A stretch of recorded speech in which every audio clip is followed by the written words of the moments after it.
Bueno, pues bienvenidos, bienvenidas, bienvenides en todos a este club de lectura de El Capital que hoy cumple 20 sesiones y como hemos estado haciendo en las últimas 2 semanas, vamos a continuar con la lectura del capítulo 8, el capítulo acerca de la jornada laboral.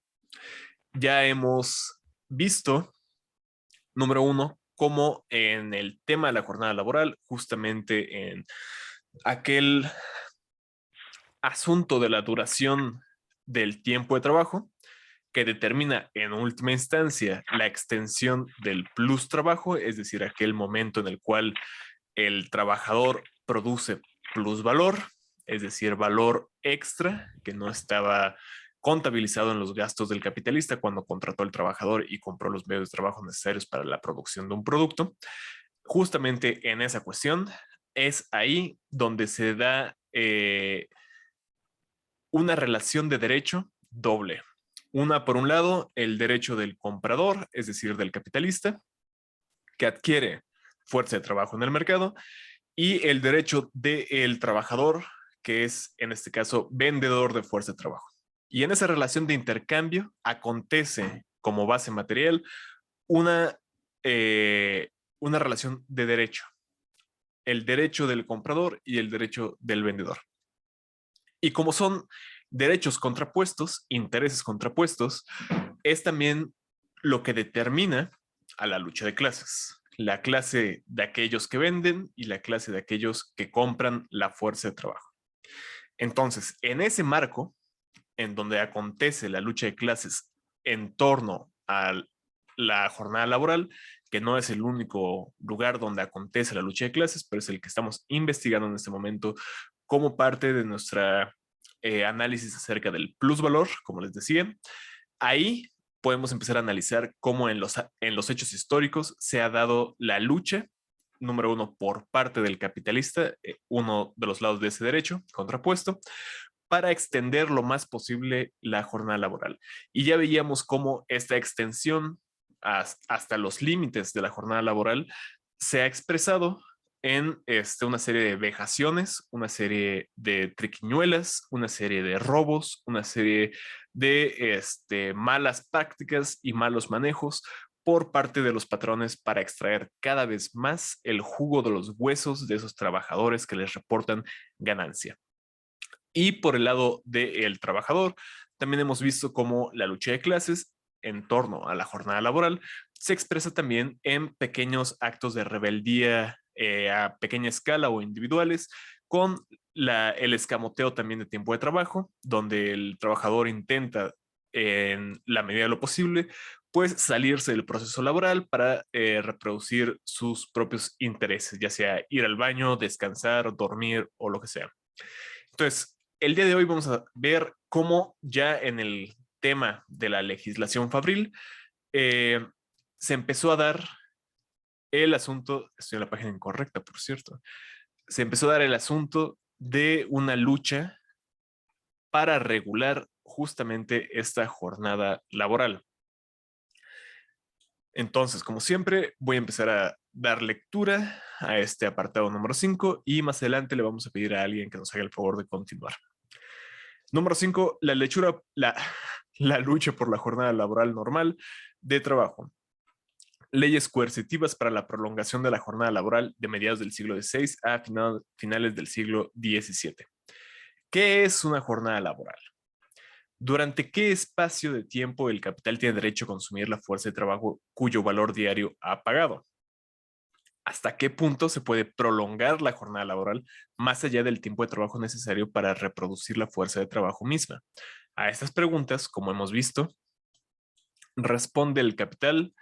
La jornada laboral comprende diariamente 24 horas completas, deduciendo las pocas horas de descanso sin las cuales la fuerza de trabajo rehúsa absolutamente la prestación de nuevos servicios.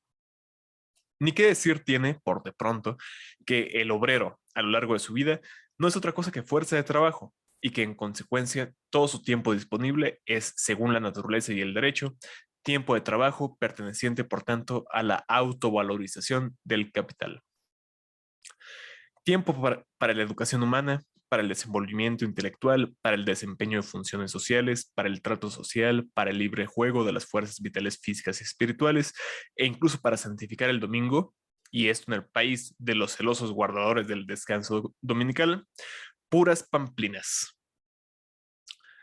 Pero en su desmesurado y ciego impulso, en su hambruna canina de plus trabajo, el capital no solo transgrede los límites morales, sino también las barreras máximas puramente físicas de la jornada laboral. Usurpa el tiempo necesario para el crecimiento, el desarrollo y el mantenimiento de la salud corporal. Roba el tiempo que se requiere para el consumo de aire fresco y de luz de sol. Escamotea tiempo de las comidas y cuando puede las incorpora al proceso de producción mismo, de tal manera que al obrero se le echa comida como si él fuera un medio de producción más, como una caldera como a la caldera carbón y a la máquina grasa o aceite. Recordarán que vimos en la semana pasada ese desolador descripción de un dueño de fábrica que decía, pues tengo un niño de 8 años trabajando enfrente de la máquina, no voy a pagar la máquina, pobre máquina, vamos a perder dinero. Entonces, ¿por qué no mejor le doy comida directamente en la boca al niño mientras el niño sigue accionando esta maquinaria, ¿no? Reduce el sueño saludable, necesario para concentrar, renovar y reanimar la energía vital a las horas de sopor que sean indispensables para revivir un organismo absolutamente agotado. En vez de que la conservación normal de la fuerza de trabajo constituya el límite de la jornada laboral, es a la inversa el mayor gasto diario posible de la fuerza de trabajo, por morbosamente violento y penoso que sea ese gasto, lo que determina los límites del tiempo que para su descanso resta al obrero. El capital no pregunta por la duración de la vida de la fuerza de trabajo. Lo que le interesa es únicamente qué máximo de fuerza de trabajo se puede movilizar en una jornada laboral. Alcanza este objetivo reduciendo la duración de las fuerzas de trabajo, así como un agricultor codicioso obtiene del suelo un rendimiento acrecentado, aniquilando su fertilidad. Y aquí hay que resaltar, antes de continuar, que estamos hablando del capital, no del capitalista. Como decíamos siempre, el capitalista puede ser una buena persona, aquí no nos interesa el juicio de valor ético o moral que nos represente el capitalista. Aquí estamos hablando de cómo funciona una normativa social, cómo funciona una lógica de producción que se le presenta al capitalista. Ya veremos más a detalle esto en unos momentos. La producción capitalista, que en esencia es producción de plusvalor, absorción de plus trabajo, produce por tanto con la prolongación de la jornada laboral no solo la atrofia de la fuerza de trabajo humana a la que despoja en lo moral y en lo físico de sus condiciones normales de desarrollo y actividad, produce el agotamiento y muerte prematuros de la fuerza de trabajo misma, prolonga durante un lapso dado el tiempo de producción del obrero, reduciéndole la duración de su vida.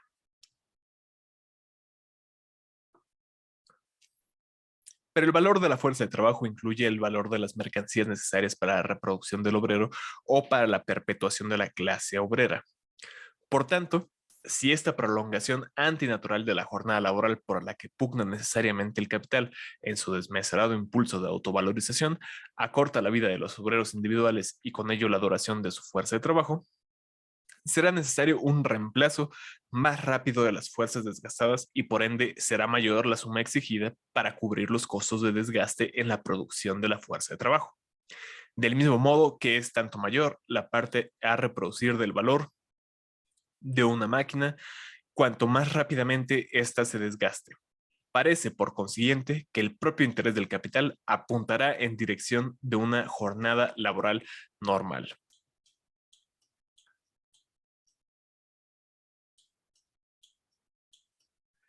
El esclavista compra trabajadores como compra caballos. Con la pérdida del esclavo, pierde un capital que debe reemplazar mediante un nuevo desembolso en el mercado de esclavos.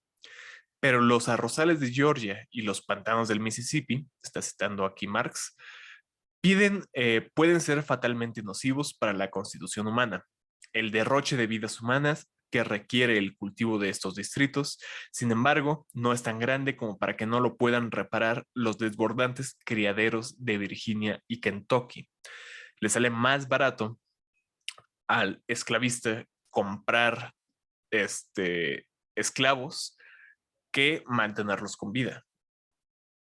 Las consideraciones económicas que brindan cierta seguridad de tratamiento humano si identifican el interés del amo con el conservamiento del esclavo, una vez que se practica la trata, se convierten en motivos para explotar al máximo la faena del esclavo, ya que cuando puede llenarse inmediatamente su lugar gracias al aporte de criaderos o extranjeros de negros, la duración de su vida, mientras sobreviva, se vuelve asunto de menor importancia que su productividad. Si me sale más barato reponer la fuerza de trabajo, reponer la cantidad de esclavos que tengo en un cierto espacio temporal, es decir, el ritmo de reposición de los esclavos es menor a la tasa de plusvalor que está ingresando, es decir, al final del día me queda un rédito, me queda una ganancia, me queda un sobrante que es suficiente para saciar o para incentivar continuar con este ciclo. ¿Por qué entonces tendría yo que cuidar de estos trabajadores? Mejor los exploto al máximo justamente para crear esta ganancia marginal, este margen de ganancia. Por eso, en las regiones importadoras de esclavos, una máxima en el manejo de los mismos es que el sistema económico más eficaz es aquel en el que en el menor espacio de tiempo extrae del ganado humano el mayor volumen de rendimiento posible. Por eso, en particular, el sistema esclavista del sur norteamericano, el esclavismo ganadero, así se le dice en inglés, el chattel slavery, era tan atroz, no solamente porque vulneraba las sensibilidades liberales que ya se habían desarrollado en Europa y en el norte de Estados Unidos, esas sensibilidades que dicen que todos los hombres son creados igual, que de hecho estaba en la Constitución norteamericana, aun cuando tenían esclavos, sino que lo que lo hacía verdaderamente atroz era el ritmo con el cual se destruían y reponían vidas humanas, al grado de tener que tener criaderos de seres humanos para la reposición de estas fuerzas de trabajo. Precisamente en los cultivos tropicales, en que las ganancias a menudo igualan cada año al capital total de las plantaciones, es donde más inescrupulosamente se sacrifica la vida del negro. Y hagamos un paréntesis cultural aquí, es más o menos lo que sucedió también en la Nueva España y en los territorios del Nuevo Mundo, cuando los españoles llegaron, y por ejemplo en el caso de Cuba, acabaron con la población nativa de la isla de Cuba porque podían importar a esclavos indígenas de los territorios continentales para reponer a la población que se había desperdiciado. Y luego, cuando se introdujo la trata de esclavos, empezaron a preferir la importación de esclavos negros del continente africano para reponer a los indígenas que ya habían completamente acabado. O sea, habían realizado un genocidio en pos de la ganancia del cultivo, sobre todo azucarero, me parece que ese era el cultivo de la época, de la caña de azúcar, que ahora requería fuerzas de trabajo importadas porque las fuerzas de trabajo locales habían sido totalmente destruidas. Por eso la población cubana es mayoritariamente de raza negra y por eso tampoco en Cuba hay una población de indígenas americanos. Es la agricultura, sigo, de las Indias Occidentales. En la agricultura de las Indias Occidentales, fuente durante siglos de riquezas fabulosas, la que ha sumido en el abismo a millones de hombres de la raza africana. Es hoy día en Cuba, cuyos réditos suman millones y cuyos plantadores son potentados, donde encontramos en la clase servil, además de la alimentación más vasta y el trabajo más agotador e incesante, la destrucción directa todos los años de una gran parte de sus miembros por la tortura lenta del trabajo excesivo y la carencia de sueño y reposo.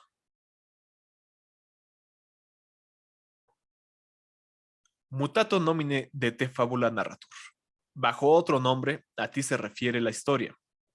Léase, en vez de trata de esclavos, mercado de trabajo. en lugar de Kentucky y Virginia, Irlanda y los distritos agrícolas ingleses, escoceses y galeses, en vez de África, Alemania, y lo dice Marx porque está escribiendo en alemán para lectores alemanes, pero pongamos ahí también México, ¿no?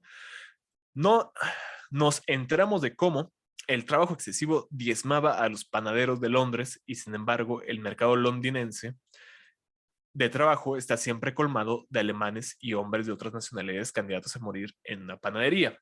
Lo mismo que el trabajo en las maquilas del norte de México, en Tijuana, siempre están dispuestas, o más bien siempre están abarrotadas de gente que quiere entrar a trabajar, a pesar de que las condiciones de trabajo sean infames. La alfarería, como vimos, es uno de los ramos industriales cuyos obreros mueren más prematuramente, pero escasean por ello los alfareros. Josiah Wedgwood, el inventor de la alfarería moderna y en sus orígenes obrero común, declaró en 1785 ante la Cámara de los Comunes que toda la manufactura ocupaba entre 15,000 y 20,000 personas. En 1861, la población dedicada a esa industria, solo en los centros urbanos de Gran Bretaña, ascendía a 101,302 personas. La industria algodonera, cita aquí Marx a esta persona, existe desde hace 90 años. Durante 3 generaciones de la raza inglesa, ha destruido 9 generaciones de obreros algodoneros. Cierto que en algunas épocas de auge febril, el mercado de trabajo mostró significativas lagunas. Así, por ejemplo, en 1834.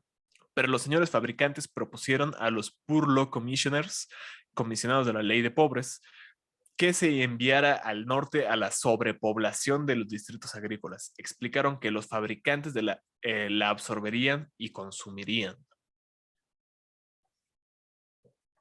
Entiéndase aquí sobrepoblación como población no ocupada, población que no estaba en ese momento sirviendo funciones productivas. No en el sentido maltusiano de una población que era imposible alimentar. Fueron estas sus propias palabras.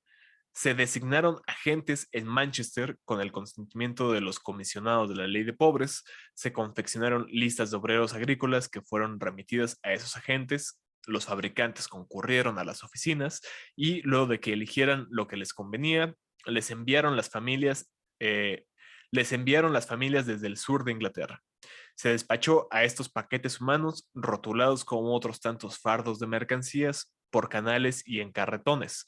Otros lo seguían a pie y muchos vagabundeaban, perdidos y medio muertos de hambre, en torno a los distritos industriales. El sistema se desarrolló hasta convertirse en un verdadero ramo comercial. La Cámara de los Comunes apenas lo creerá.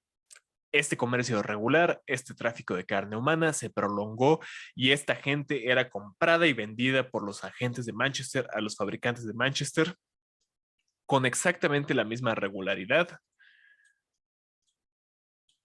que los negros por los plantadores algodoneros de los estados del sur de Estados Unidos. En 1860, la industria algodonera alcanzó su cenit. De nuevo faltaban brazos. Los fabricantes se dirigieron una vez más a los agentes de carne humana, y estos rastrillaron las dunas de Dorset, las colinas de Devon y las llanuras de Wilts para la sobrepoblación, pero la sobrepoblación ya había sido devorada. El Bury Guardian se lamentó de que luego de la firma del Tratado Comercial Anglo-Francés se podría absorber 10,000 brazos adicionales y que pronto se necesitarían 30,000 o 40,000 más. Después que los agentes y subagentes del tráfico de carne humana en 1860 barrieran casi infructuosamente los distritos agrícolas, una delegación de fabricantes se dirigió al señor Villiers, presidente de la Poor Law Board, Junta de la Ley de Pobres, solicitándole que volviese a autorizar el suministro de niños pobres y huérfanos de los asilos, las workhouses, ¿no? Que eran básicamente granjas de trabajo.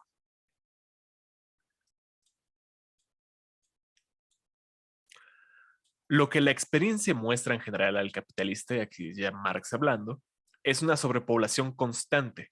Esto es sobrepoblación con respecto a la momentánea necesidad de valorización del capital. Aunque dicha sobrepoblación forme su correntada con generaciones humanas, atrofiadas, de corta vida, que se desplazan rápidamente unas a otras, y a las que, por así decirlo, se arranca antes que maduren, es cierto que la experiencia, por otra parte, muestra al observador inteligente con qué rapidez y profundidad la producción capitalista, que históricamente hablando data casi de ayer, ha atacado las raíces vitales de las energías populares. Como la degeneración de la población industrial solo se aminora gracias a la constante absorción de elementos vitales de la campaña, producidos espontáneamente, y como incluso los trabajadores rurales, pese al aire puro y al Principle of Nature Selection, Natural Selection, selección natural, que entre ellos rige de modo omnipotente y que solo deja medrar a los individuos más vigorosos, comienzan ya a languidecer. En su movimiento práctico, el capital, que tiene tan buenas razones para negar los sufrimientos de la legión de obreros que lo rodea, se deja influir tan poco o tanto por la perspectiva de una futura degeneración de la humanidad, y en último término por una despoblación incontenible, como por la posible caída de la Tierra sobre el Sol. Por cierto, este argumento está súper interesante, este argumento de Marx, ¿no? Porque pueden hacer aquí el ejercicio de poner la destrucción de los ecosistemas o la destrucción del medio ambiente o el cambio climático. Ahorita veremos. No hay quien no sepa, en toda especulación con acciones, que algún día habrá de desencadenarse la tormenta, pero cada uno espera que se descargará sobre la cabeza del prójimo después que él mismo haya recogido y puesto a buen recaudo la lluvia de oro. Después de mí, el diluvio. Après moi, le déluge. Es la divisa de todo capitalista y de toda nación capitalista. Y es, como les digo, lo que sucede con el cambio climático. Naciones como Estados Unidos testarudamente se niegan a entrar en acuerdos internacionales para el aminoramiento de la producción de gases de invernadero, o la emisión de gases de invernadero en la atmósfera, ya sea porque están guardando los intereses de los capitalistas o porque los capitalistas mismos han abogado por sus intereses a través de los legisladores, pensando que ellos van a salir ganadores al final de la carrera, ¿no? Al final de la apuesta. Están apostando por sus propias ganancias sin darse cuenta que lo que están haciendo es destruyendo la posibilidad misma de la ganancia. Entonces, el capitalista nunca va a poder detener el cambio climático porque, y esta es la raíz fundamental, la raíz material en la cual ese tipo de razonamientos falaces se asienta, porque es imposible para él saltar este sesgo cognitivo que le presenta la destrucción de las mismas posibilidades de su beneficio como paso necesario para alcanzar su beneficio. Entonces, el capitalista, como dice aquí Marx, hace una apuesta en la cual cree que se va a salvar del diluvio universal sin darse cuenta que lo que está haciendo es provocando el diluvio. El capital, por consiguiente, no tiene en cuenta la salud y la duración de la vida del obrero o del planeta, salvo cuando la sociedad lo obliga a tomarlas en consideración. Por eso el capital o el sistema de producción capitalista nunca va a dar una solución para el cambio climático. Es un asunto de la sociedad organizada en los estados nacionales que tienen como obligación la conservación de los ecosistemas que están dentro de la geografía de sus propios estados y de una coalición de estados, como podría ser la ONU o como podría ser aquella que se establezca a través de ¿cómo se llama?, de legislación internacional, de acuerdos internacionales, el obligar a que los entes productivos, las instancias productivas de cada nación, se restrinjan bajo principios regulatorios de emisiones de CO2, por ejemplo, ¿no? Pero eso es algo que las mismas industrias nunca pueden hacer. Tiene que ser el Estado el que venga a hacerlo. Al reclamo contra la atrofia física y espiritual, contra la muerte prematura y el tormento del trabajo excesivo, responde el capital. ¿Habría de atormentarnos ese tormento cuando acrecienta nuestro placer, la ganancia? Y esto es también para pensar cómo funciona sádicamente el capitalismo. Esto tiene que ver con un manuscrito que llevo escribiendo desde hace un chingo de tiempo y nunca he podido terminar. Pero esta es básicamente una lógica sadista. Para el Marqués de Sade, ya he hablado un poco de esto en el pasado cuando vimos acerca de Bentham. El Marqués de Sade es básicamente lo que se conoce como un egoísta racional. Es decir, una persona que en temas de filosofía moral aboga por la consecución de, o más bien, diría que aquello que es bueno es aquello que satisface mis necesidades, ¿no? Aquello que me da placer. Es un egoísta. Entonces, el sufrimiento ajeno, en tanto es medio para mi placer, se encuentra justificado para mí, incluso ahí donde se rompe la ley o se hace un acto criminal como el asesinato. Eso es la lógica moral del sadismo y es la lógica moral del capitalismo. Habría de atormentarnos ese tormento, el tormento del trabajador en este caso que estamos analizando, pero el tormento de las poblaciones mundiales frente al cambio climático que en la actualidad ya está provocando año con año influjos migratorios de todas las partes del sur mundial hacia los países productivos, escapando de la merma de la productividad de la tierra que ha causado la sequía, por ejemplo.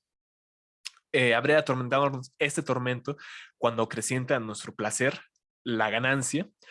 ¿Qué importa todo esto frente a la ganancia del capitalista? Para el capitalista. Pero en líneas generales, esto tampoco depende de la buena o mala voluntad del capitalista individual. Es lo que les decía. La libre competencia impone las leyes inmanentes de la producción capitalista frente al capitalista individual como ley exterior coercitiva. Tienen que acatarla porque si no, pierden en la competencia. La fijación de una jornada laboral normal es el resultado de una lucha multisecular entre el capitalista y el obrero. La historia de esta lucha, empero, muestra dos tendencias contrapuestas. Compárese, por ejemplo, la legislación fabril inglesa de nuestros días con las leyes laborales inglesas promulgadas desde el siglo XIV, perdón, hasta más allá de mediados del siglo XVII.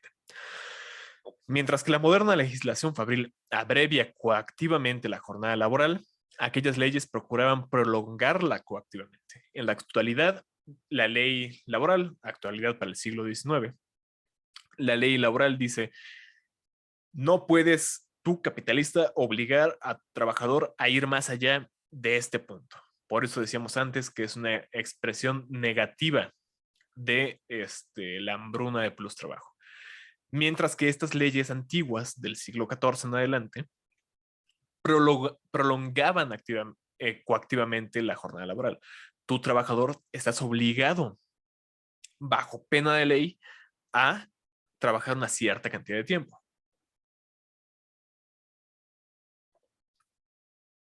Cierto es que las pretensiones del capital en su estado embrionario, cuando apenas está llegando a ser, cuando por ende su derecho a absorber determinada cantidad de plus trabajo no se afianza solo mediante la fuerza de las condiciones económicas, sino también por medio de la colaboración del Estado, parecen modestísimas si se las compara con las concesiones que, refunfuñando y con reluctancia, se ve obligado a hacer en su edad adulta. Fueron necesarios siglos hasta que el trabajador libre, por obra del modo de producción capitalista desarrollado, se prestara voluntariamente, es decir, se viera socialmente obligado. Aquello que se presenta como voluntad del trabajador es una obligación social porque el trabajador carece de los medios de supervivencia, socialmente obligado a vender todo el tiempo de su vida activa, su capacidad misma de trabajo por el precio de sus medios de subsistencia habituales, su derecho de primogenitura para un plato de lentejas, por un plato de lentejas. Es natural, por tanto, que la prolongación de la jornada laboral que el capital desde mediados del siglo XIV hasta finales del siglo XVII procura imponer por medio del poder estatal a los obreros adultos coincida aproximadamente con el límite de tiempo de trabajo que en algunos lugares traza el Estado en la segunda mitad del siglo XIX a la transformación de sangre infantil en capital.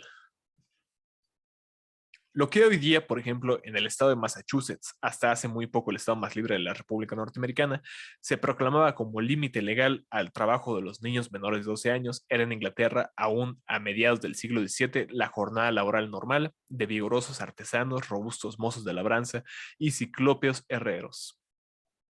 La primera ley de trabajadores encontró su pretexto inmediato, no su causa, porque la legislación de este tipo duró siglos, aunque ya había desaparecido el pretexto, en la peste negra, que diezmó la población.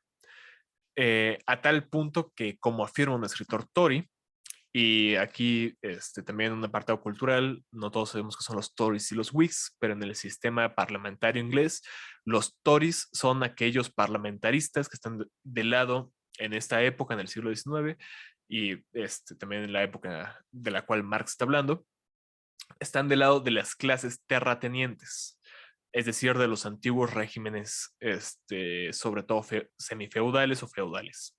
Mientras que los Whigs son los parlamentaristas que estarían del lado de los propietarios privados, de los capitalistas. Y en la actualidad también tenemos a los Labour. Y el Labour son supuestamente los parlamentaristas que tendrían que estar del lado de los trabajadores del movimiento obrero. Entonces, nada más para que lo tengamos en mente. Eh, como afirma un escritor Tory, la dificultad de encontrar obreros que trabajasen a precios razonables, esto es, a precios que dejaran a sus empleadores una razonable cantidad de plus trabajo, creció a tal punto que se volvió completamente intolerable. De ahí que se fijaran por ley coactivamente salarios razonables y también los límites de la jornada laboral. Este último punto, que aquí es el único que nos interesa, se repite en la ley de 1496. De marzo a septiembre, la jornada laboral de todos los artesanos y mozos de labranza debía durar, aunque esto nunca llegó a aplicarse, desde las 5 de la mañana hasta las 7 u 8 de la noche. Pero las horas fijadas para las comidas eran una para el desayuno, una y media para el almuerzo y media para la merienda. O sea, justamente el doble de lo que establece la ley fabril hoy vigente. En el invierno se debía trabajar desde las 5 de la mañana hasta el oscurecer, con las mismas interrupciones. Una ley de Isabel, promulgada, la reina Isabel, promulgada en 1562, válida para todos los trabajadores alquilados por día o por semana, no modifica en nada la duración de la jornada laboral, pero procura limitar los intervalos de dos y media horas en el verano y 2 horas en el invierno. El almuerzo solo debía durar una hora y la siesta de media hora. Únicamente se permitía de mediados de mayo a mediados de agosto. Por cada hora de ausencia había de descontar un penique del salario. En la práctica, sin embargo, la condición obrera era mucho más favorable que en los códigos legales. El padre de la economía política y en cierta medida el inventor de la estadística, William Petty, sostiene en un escrito que publicó en el último tercio del siglo XVII que los trabajadores, que eran entonces en rigor trabajadores agrícolas, trabajan 10 horas por día y efectúan 20 comidas semanales, a saber, 3 comidas diarias los días de trabajo y 3 comidas diarias los días de trabajo y 2 los domingos, de donde se deduce claramente que si ellos quisieran ayunar los viernes de noche y almorzar en 1 hora y media, mientras que ahora lo hacen en 2, de las 11 a la 1, por tanto, si trabajaran un veinteavo más y gastaran un veinteavo menos, se podría recaudar la 10ª parte del impuesto arriba mencionado. Ahí está haciendo referencia a su propio escrito, el William Petty, ¿no? Pero nótese aquí, ¿no? 10 horas diarias con 3 comidas diarias, ¿no? En días de trabajo, ¿no? Que en comparación a lo que estábamos leyendo la semana pasada, gente que trabajaba hasta 50 horas sin parar y a veces comiendo una vez al día o menos, pues es algo significativo, ¿no? No estaba en lo cierto el doctor Andrew Ure cuando censuraba la ley de 12 horas promulgada en el 1833, calificándola de retroceso a la Edad Oscura. Es cierto que las disposiciones incluidas en aquellas, y eso es, por cierto, sarcástico, está siendo irónico el Marx ahí, ¿no? Andrew Ure estaba censurando esta ley de 12 horas porque él no quería una ley de 12 horas, él quería trabajo indiscriminado hasta que se muriera el obrero. Y él decía, obligar a los trabajadores a solo trabajar 12 horas es regresar a la Edad Media, y pues en la Edad Media trabajaban menos que eso, ¿no? Entonces sí, estaba en lo correcto Andrew Yugo. Es cierto que las disposiciones incluidas en aquellas ordenanzas y citadas por Petty rigen también para los aprendices, pero la siguiente queja nos ilustra acerca de cuál era la situación aún a fines del siglo XVII en lo referente al trabajo infantil. Aquí en Inglaterra, nuestros jóvenes no hacen absolutamente nada hasta el momento en que entran de aprendices, y entonces, como es lógico, necesitan mucho tiempo, 7 años, para transformarse en artesanos cabales. Se elogia, en cambio, a Alemania, porque allí, desde la cuna, se educa a los niños dándoles un poquito de ocupación, por lo menos. O sea, los niños eran libres de vivir su vida en esa época. Aún durante la mayor parte del siglo XVIII, hasta la época de la gran industria, el capital no había logrado todavía, mediante el pago del valor semanal de la fuerza de trabajo, apoderarse en Inglaterra de la semana íntegra del obrero, constituyendo, sin embargo, una excepción los trabajadores agrícolas. La circunstancia de que podían vivir una semana entera con el salario de 4 días no les parecía a los obreros motivo suficiente para trabajar también los otros 2 días en beneficio del capitalista. Si yo puedo sobrevivir toda una semana trabajando 4 días, ¿por qué voy a trabajar 6? Una parte de los economistas ingleses al servicio del capital denunciaba de la manera más furibunda esa testarudez, mientras que otro bando defendía a los obreros.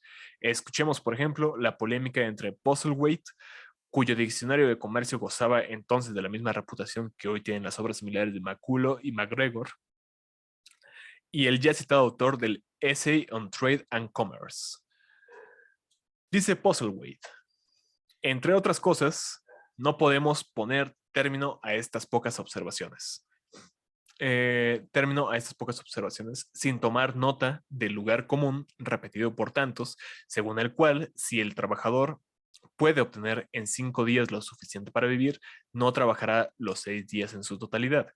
De ahí infieren la necesidad de encarecer mediante impuestos o de cualquier otra manera aún los medios de subsistencia imprescindibles para obligar al artesano y al obrero manufacturero a trabajar de corrido los 6 días de la semana.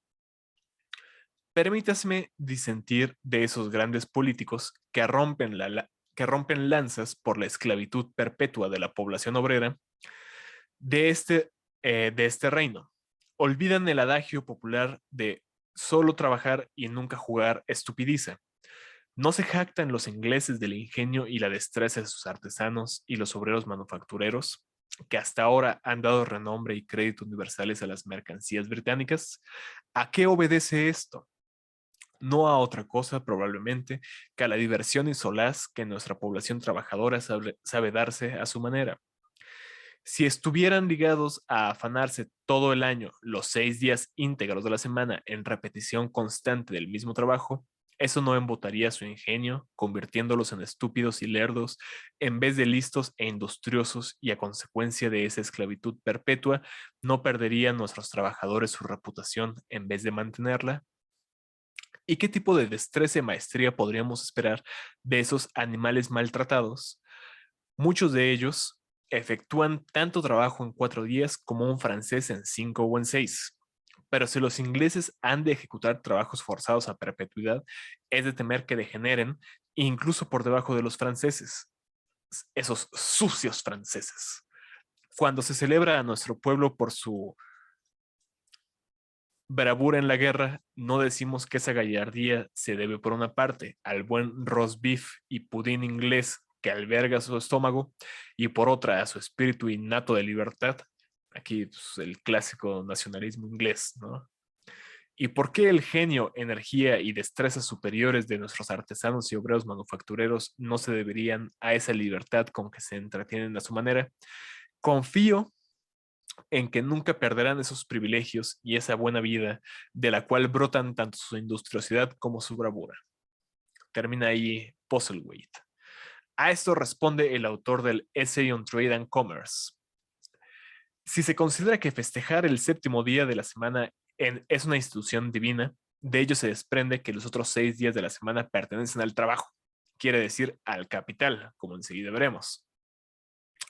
Y no se puede tachar de cruel la imposición de ese mandamiento divino, que la humanidad en general se inclina naturalmente a la gandulería y la indolencia es algo que experimentamos fatalmente cuando observamos la conducta de nuestro populacho manufacturero, que no trabaja, término medio, más de 4 días por semana, salvo cuando se encarecen los medios de subsistencia.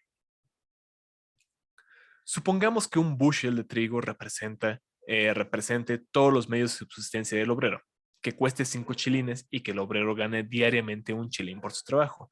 Se verá obligado entonces a trabajar solo 5 días por semana, apenas 4 si el bushel costará 4 chilines. Pero como en este reino los salarios están mucho más altos en proporción que los precios de los medios de subsistencia, un obrero manufacturero que trabaje 4 días dispone de un excedente de dinero con el cual vive ocioso el resto de la semana. Pobre criatura condenada a la indolencia. A mi parecer, he dicho lo suficiente para dejar en claro que un trabajo moderado de 6 días por semana no es esclavitud. Nuestros trabajadores agrícolas lo practican y, a juzgar por todas las apariencias, son los más felices de nuestros trabajadores. Pero los holandeses lo practican en las manufacturas y parecen ser un pueblo muy feliz. Los franceses también, cuando no interfieren los muchos días de fiesta, esos indolentes franceses y sus días de fiesta. Pero nuestro populacho se ha metido en la cabeza la idea fija de que como ingleses gozan del derecho innato de ser más libres e independientes que la población obrera en cualquier otro país de Europa. Ahora bien, esta idea, en la medida en que puede influir en la valentía de nuestras tropas, puede ser de alguna utilidad, pero cuanto menos la compartan los obreros manufactureros, tanto mejor será para ellos mismos y para el Estado. Es decir, tú obrero no te sientas muy libre. Los obreros nunca deben considerarse independientes de sus superiores. Es peligrosísimo incitar a la chusma en un estado comercial como el nuestro, en que tal vez 7/8 de la población total sean gente con poca o ninguna propiedad. La cura no será completa hasta que nuestros pobres ocupados en las manufacturas se contenten con trabajar 6 días por la misma suma que ganaban ahora en 4. Recordemos también, por ejemplo, que el tema de la propiedad fue la excusa con la cual las primeras democracias, como la democracia norteamericana, que se instauró en 1776 con la proclamación de la Constitución norteamericana, la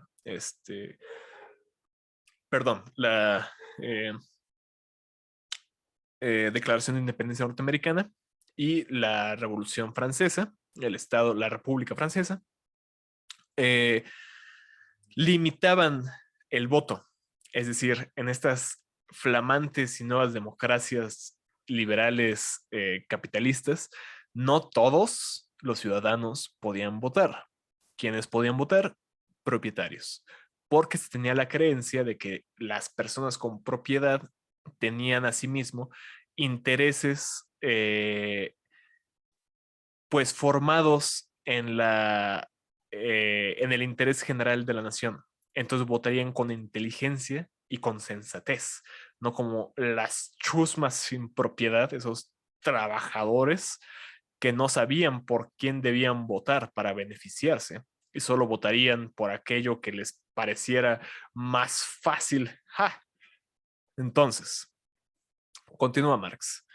A estos efectos, y para extirpar la holgazanería, la depravación y las ensoñaciones románticas de la libertad, así como para reducir los impuestos de beneficencia, fomentar la industriosidad y abatir el precio del trabajo en las manufacturas, nuestro fiel Eckhart del Capital propone un remedio probado. Eckhart es un personaje de la mitología germánica que era el vigía o siervo de los dioses, básicamente, ¿no? Propone un remedio probado.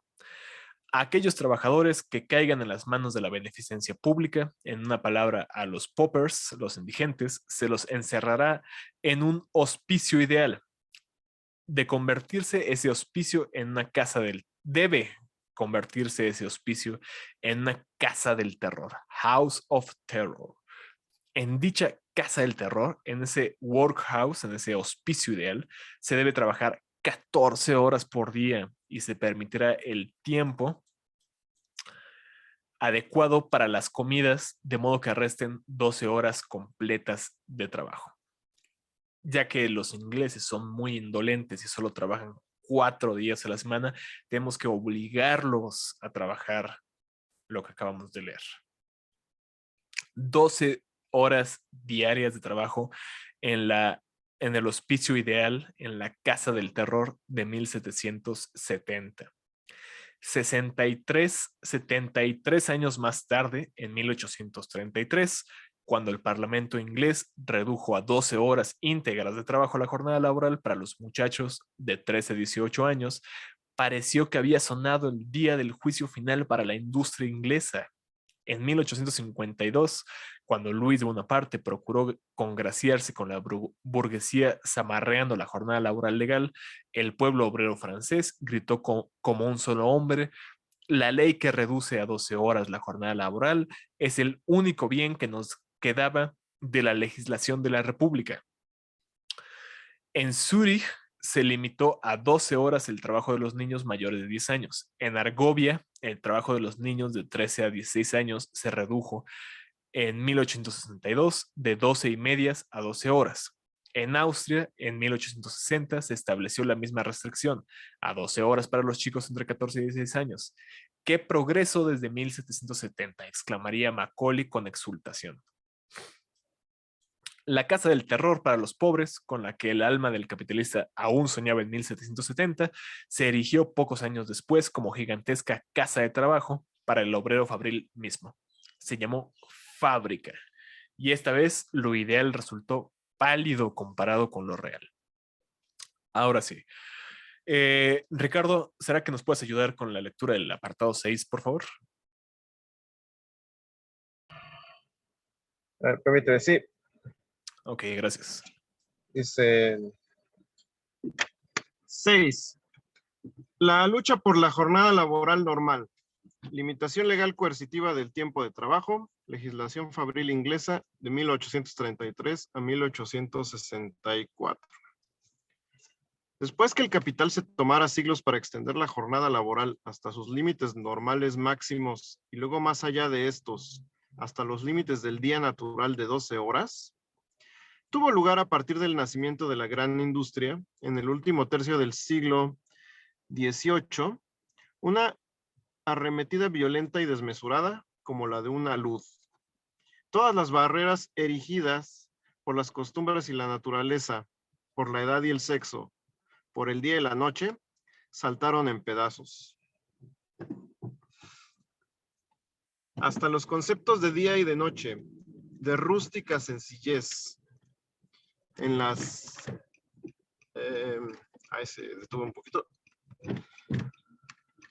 En las viejas ordenanzas, se desdibujaron a tal punto que un juez inglés, todavía en 1860, tuvo que hacer, en 1860, tuvo que hacer gala de una sagacidad verdaderamente talmúdica para explicar con conocimiento de causa qué era el día y qué era la noche. El capital celebraba sus orgías. No bien la clase obrera, aturdida por el estruendo de la producción, recobró el conocimiento, comenzó su resistencia y en primer lugar en el país natal de la gran industria, en Inglaterra. Sin embargo, las concesiones por ellos arrancadas durante 3 decenios fueron puramente nominales. De 1802 a 1833, el Parlamento promulgó 5 leyes laborales, pero fue tan astuto que no votó un solo penique para su aplicación coercitiva, para el personal funcionarial necesario, etc. Quedaron en letra muerta. Es, por ejemplo, como en la actualidad, hace un par de años, se restringió el presupuesto, o se cortó el presupuesto para las instancias de protección de la biosfera en México. Entonces, puede que haya una ley de protección de la biosfera, pero pues ¿quién la está haciendo valer, no? No tenemos dinero para hacer las inspecciones necesarias en las áreas protegidas de este país, ni gente para llevarlo a cabo. Lo mismo aquí, pero con cuestión de fábricas. Continúa, por favor, Ricardo. Ok. El trabajo, no, el hecho es que antes de la ley de 1833 se agobiaba el trabajo, were worked, a niños y jóvenes durante toda la noche, durante todo el día o durante ambos, ad libitum, a voluntad. La jornada laboral normal data tan solo en la industria moderna de la ley fabril de 1833, vigente para las fábricas que elaboran algodón, lana, lino y seda. Nada caracteriza mejor el espíritu del capital que la historia de la legislación fabril inglesa entre 1833 y 1864. La ley de 1833 declara que, entre comillas, la jornada laboral ordinaria deberá comenzar a las 5:30 de la mañana y finalizar a las 9 de la noche, y que dentro de estos límites, un periodo de 15 horas, será legal emplear jóvenes, esto es, personas entre 13 y 18 años, a cualquier hora del día, siempre y cuando el mismo joven no trabaje más de 12 horas a lo largo del día, con excepción de ciertos casos,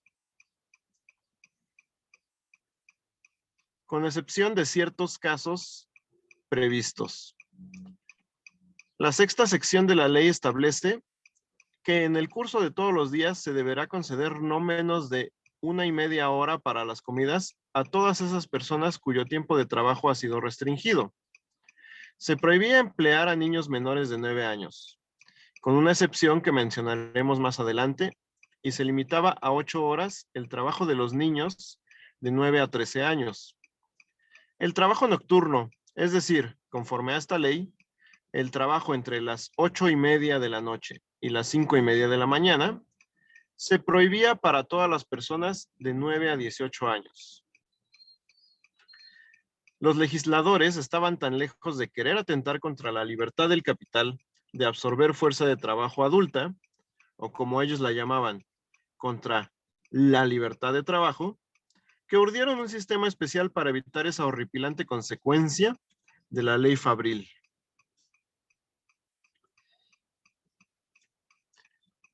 El gran mal del sistema fabril, tal como se lo practica al presente, se dice en el primer informe del Consejo Central de la Comisión del 25 de junio de 1833, consiste en que genera la necesidad de prolongar el trabajo de los niños hasta la extensión máxima de la jornada laboral de los adultos. El único remedio para este mal, salvo la restricción del trabajo de los adultos, lo cual originaría un mal mayor que el que se procura subsanar, es, a nuestro parecer, el plan de hacer trabajar a 2 turnos de niños. Bajo el nombre del sistema de relevos, System of Relays, relays significa en inglés como en francés, el cambio de los caballos de posta en las diversas paradas. Se llevó a la práctica ese plan de tal modo, por ejemplo, que se enganchaba un grupo de niños de 9 a 13 años entre las 6 de la mañana y la 1:30 de la tarde, y otro de 1:30 de la tarde hasta las 8:30, etcétera. Gracias, Ricardo. Iván, ¿podrías ayudarnos a partir de aquí para compensar, por favor? Sí. Gracias. Para recompensar a los señores fabricantes por haber desconocido de la manera más insolente todas las leyes sobre trabajo infantil promulgadas en los 22 años anteriores, también ahora se les doró la píldora. El Parlamento resolvió que desde el 1 de marzo de 1834 ningún niño menor de 11 años, después del 1 de marzo de 1835, ningún menor de 12, y después del 1 de marzo de 1836, ningún menor de 3 años podía trabajar en una fábrica más de 8 horas. Este liberalismo tan deferente con el capital era tanto más digno de reconocimiento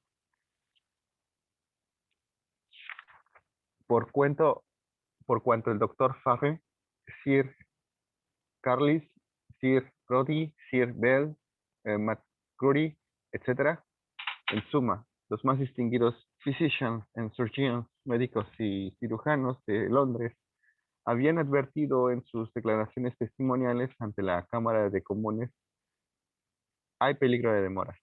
El doctor Farre se expresó todavía con mayor rudeza: la legislación es necesaria para la evitación de la muerte en todas las formas en que se la puede infligir prematuramente, y sin duda el método Fabril, ha de ser considerado como uno de los más crueles modos de infligirla. El mismo Parlamento reformado, que en su delicadeza exquisita para con los señores fabricantes recluyó durante años aún a niños menores de 13 años en el infierno de un trabajo fabril de 72 horas semanales, prohibió de antemano a los plantadores en la ley de emancipación, la cual también otorgaba la libertad con cuentagotas, que hicieran trabajar a ningún esclavo negro más de 45 horas por semana. Pero el capital, en modo alguno aplacado, inició entonces una ruidosa agitación que duró varios años.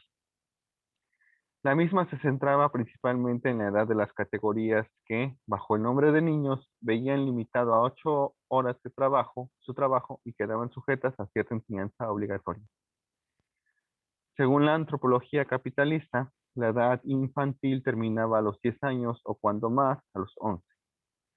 Cuanto más se aproximaba la fecha de aplicación plena de la ley Fabril, el año fatídico de 1836, tanto más se enfurecía la chusma de los fabricantes. Consiguieron en efecto intimidar tanto al gobierno que en 1835 este propuso rebajar el término de la edad infantil de 13 a 12 años. Crecía amenazadora, entre tanto, la presión desde afuera. Ahí nada más, A la, lo de presión desde afuera se refiere al movimiento obrero. Presión desde afuera es la expresión inglesa de la época para decir la presión popular, digamos, ¿no? Las manifestaciones populares. Entonces, continúe, Iván, por favor. a la Cámara de los Comunes le flaqueó el valor. Rehusó arrojar bajo las ruedas del Saganat capitalista durante más de 8 horas diarias a chicos de 13 años, y la ley de 1833 entró plenamente en vigor. Ahí también nada Tema- más paréntesis, el Ujú. Jagannath es uno de los nombres que recibe Vishnu en la religión hindú. Y en las procesiones en honor a este dios se ponía como una especie de carro alegórico con una imagen de Vishnu, de Jagannatha, que iba avanzando por las calles sobre ruedas enormes, frente a los cuales los fieles, llevados por su ferviente religiosidad, se arrojaban a su muerte. Entonces, los fieles creyentes de Jagannatha se arrojaban bajo las ruedas del carro y morían aplastados por su dios. Entonces, continúa, Esteban, por favor. Sí, eh, se mantuvo inalterada hasta junio de 1844. Durante el decenio en que primero de modo parcial y luego cabalmente esa ley reguló el trabajo de en las fábricas, los informes oficiales de los inspectores fabriles rebosaban de quejas sobre la imposibilidad de aplicarla.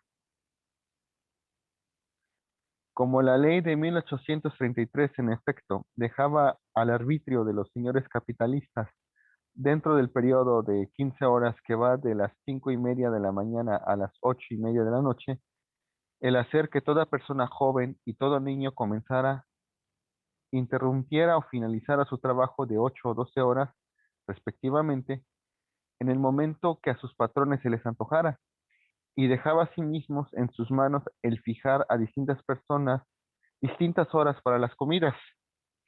Pronto esos caballeros descubrieron un nuevo sistema de relevos, con arreglo al cual no se cambiaban los caballos del trabajo en paradas determinadas, sino que se los volvía a enganchar una y otra vez en paradas cambiantes.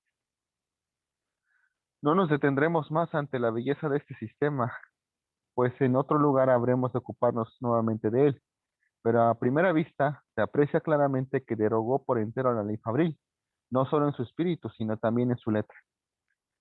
Con esta complicada contabilidad para cada niño y cada joven individuales, ¿cómo podían los inspectores de fábrica imponer que se respetara el horario de trabajo determinado por la ley y se concedieran las horas legales de comida? En gran parte de las fábricas pronto volvieron a florecer impunes los viejos y brutales abusos. En una entrevista con el ministro del Interior, en 1844, los inspectores fabriles demostraron que bajo el nuevo sistema de relevos tramado por los fabricantes, todo control era imposible. Pero en el ínterin, las circunstancias se habían modificado en grado sumo. Los trabajadores fabriles, particularmente desde 1838, habían hecho de la ley de 10 horas su consigna económica, así como la carta su consigna política. Incluso una parte de los fabricantes que había organizado sus empresas fabriles conforme a la ley de 1833 abrumaba al Parlamento con memoriales referentes a la competencia desleal de sus falsos hermanos, a los que una mayor insolencia o circunstancias locales más favorables permitían violar la ley. Además, por mucho que el fabricante individual quisiera dar rienda suelta a su vieja rapacidad, los portavoces y dirigentes políticos de la clase de los fabricantes ordenaron que se adoptara una actitud modificada y un nuevo lenguaje ante los obreros. Habían inaugurado la campaña por la abolición de las leyes cerealeras y para vencer necesitaban del apoyo obrero. De ahí que les prometieran no solo que la hogaza de pan sería 2 veces mayor, sino también la aprobación de la ley de 10 horas bajo el reino milenario del free trade, libre cambio. También menos podían oponerse, pues, a una medida que no hacía más que convertir en realidad la ley de 1833. Amenazados en su interés más sacrosanto, la renta de la tierra, los Tories tronaron con filantrópica indignación contra las infames prácticas de sus adversarios. Nada más una aclaración aquí también. La ley cerealera ya la habíamos dicho hace quién sabe cuántas sesiones. Era una ley proteccionista que gravaba la importación de cereales del continente europeo al interior de Inglaterra.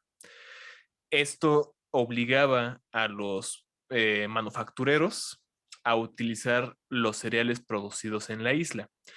Sin embargo, los free traders, los defensores del libre cambio, abogaban por la derogación de esta ley en vistas de que era para ellos mucho más productivo, mucho más barato la importación de cereales extranjeros, a pesar de que eso estuviera en detrimento de la industria local, de la industria nacional inglesa.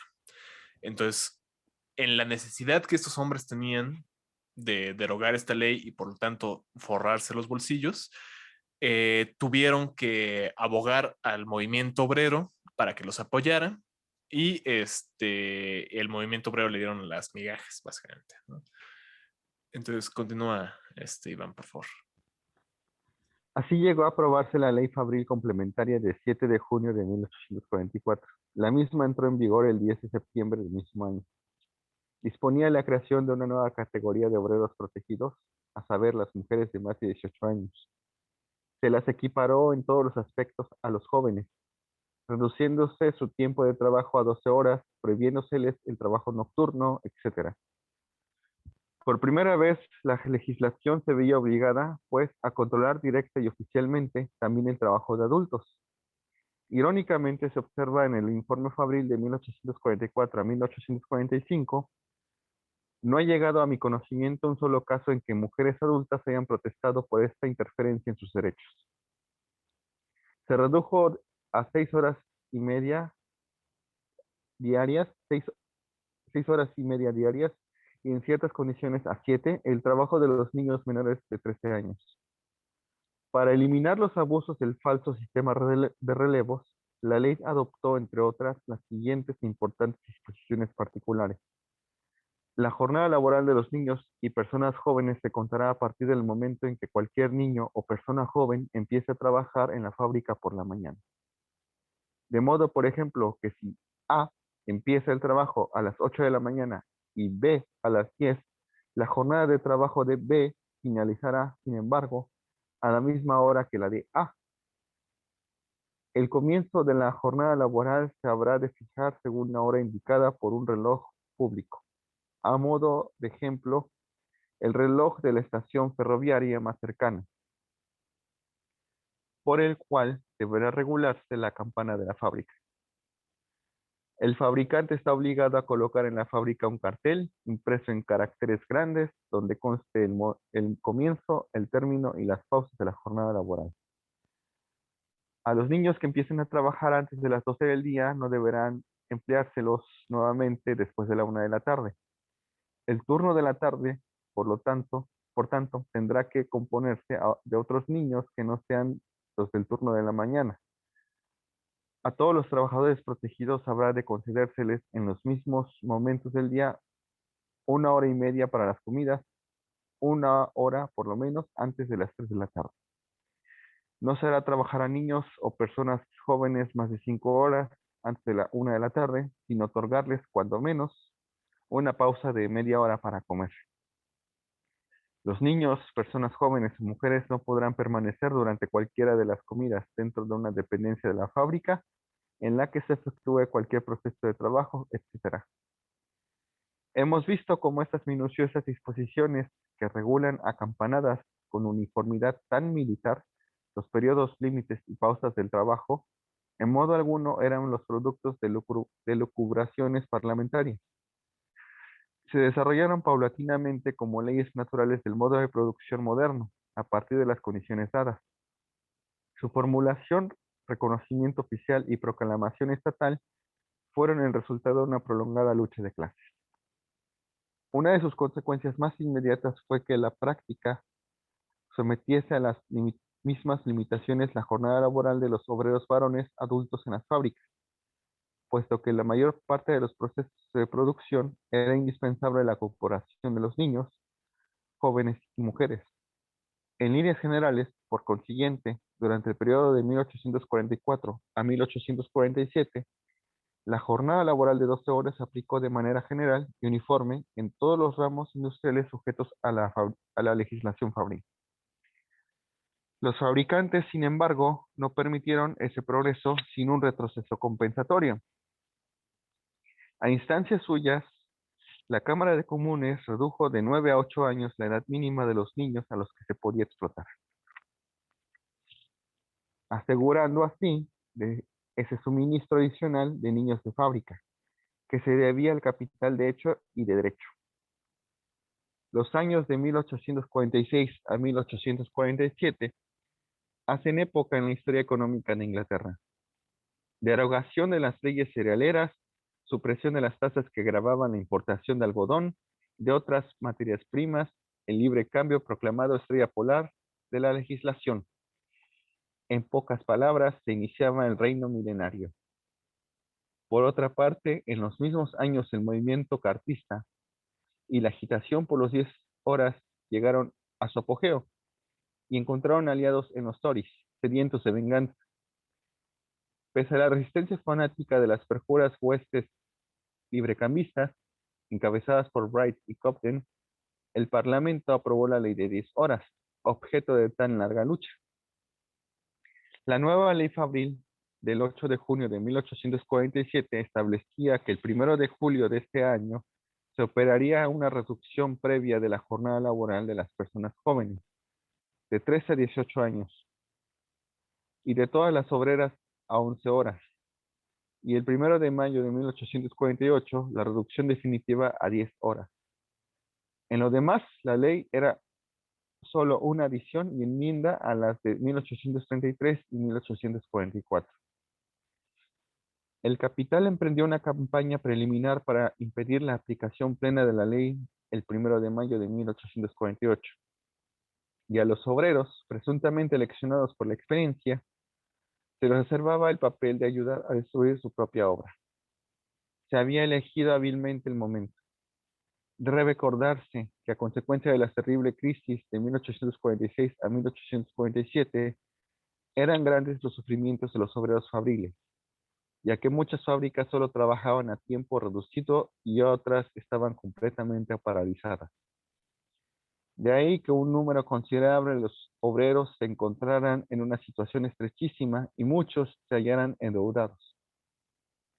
Se, se pudo suponer entonces con bastante seguridad que preferirían trabajar la jornada más prolongada con vistas a cubrir las pérdidas anteriores, tal vez pagar las deudas o recuperar los muebles en la casa de empeños o sustituir los trastos vendidos o obtener nuevas prendas de vestir para sí mismos y sus familias. Los señores fabricantes, mediante una reducción general de salarios del 10%, procuraron reforzar el efecto natural de estas circunstancias. Ocurría esto, por así decirlo, al celebrarse el acto inaugural de la nueva era librecambista. Luego siguió una rebaja del 8 un tercio por ciento cuando se redujo la jornada laboral a 11 horas y del doble cuando se la estableció definitivamente en 10 horas. Allí donde las circunstancias de alguna manera lo permitían, pues tuvo luego una rebaja salarial de por lo menos el 25%. Bajo condiciones tan favorablemente preparadas, comenzó entonces la agitación entre los obreros para que se derogara la ley de 1847. No se escatimó ningún medio, el engaño, la seducción y la amenaza, pero todo en vano. Respecto a la media docena de peticiones en las que los obreros se vieron obligados a quejarse de la opresión con que los agobiaba la ley, los mismos peticionantes explicaron en interrogatorios verbales que les habían arrancado las firmas bajo presión. Se sentían oprimidos, pero no precisamente por la ley fabril. Pero si los fabricantes no lograron que los obreros dijeran lo que ellos querían, tanto más ruidosamente se pusieron a vociferar en la prensa y el parlamento en nombre de los trabajadores. Denunciaron a los inspectores de fábricas como a una variedad de los comisarios de la convención, que en aras de Y disculpen, sí, ahí también conviene porque se está acordando. la cuestión de la convención pues no es muy obvia para cualquiera. La convención se refiere aquí al periodo de la Revolución Francesa, en el cual es el llamado periodo de la convención. Algo extraño pasó con la imagen. Pero bueno, la convención es básicamente un periodo de la Revolución Francesa en el cual los funcionarios de la República Francesa, después de ganada la revolución, se encargaban de ir a diferentes partes del país a ver que las cosas se llevaran de acuerdo a la legislación vigente y de no ser el caso, habían consecuencias. Voy a leer la nota 129 que pone ahí Pedro Escarón para tener más clara la cosa. Los comisionarios de la convención, representantes plenipotenciarios de este cuerpo en los departamentos franceses y en las tropas, ¿no? Básicamente, ¿no? Son las autoridades estatales. Entonces, ya, continúa por favor, Iván. Sí. Denunciaron a los inspectores de fábricas como una variedad de los comisarios de la convención, que en aras de sus quimeras de mejoramiento universal sacrificaban despiadadamente a los infelices obreros. También esta maniobra se fue a pique. El inspector fabril Leonard Horner interrogó personalmente o por medio de sus subinspectores a numerosos testigos en las fábricas de Lancashire. Aproximadamente el 70% de los obreros encuestados se pronunció por las 10 horas, un porcentaje mucho menos por las 11 horas y una minoría totalmente insignificante prefirió las viejas 12 horas. Ok, gracias, Iván. Le voy a seguir aquí en la lectura, ya para intentar llegar al final de este apartado. Otra amigable maniobra consistía en hacer trabajar a los obreros varones adultos de 12 a 15 horas y luego presentar este hecho como la mejor manifestación de lo que deseaba el corazón de los proletarios. Pero el implacable inspector fabril Leonard Horner de nuevo estaba donde debía. La mayor parte de los que hacían horas extras declararon que preferían con mucho trabajar 10 horas por un salario menor, pero que no se los dejaba escoger, como muchos de ellos estaban desocupados, como muchos hilanderos se veían obligados a trabajar como simples obreros a destajo. Si se negaban a efectuar la jornada más prolongada, otros ocuparían inmediatamente su lugar, de manera que para ellos la opción era o trabajar el horario más extenso o quedar en la calle. La campaña preliminar del capital había fracasado y el 1 de mayo de 1848 la ley de las 10 horas entró en vigor. En el ínterin, sin embargo, el descalabro del partido cartista, con sus dirigentes en la cárcel y su organización hecha añicos, había minado la confianza de la clase obrera inglesa en sus propias fuerzas.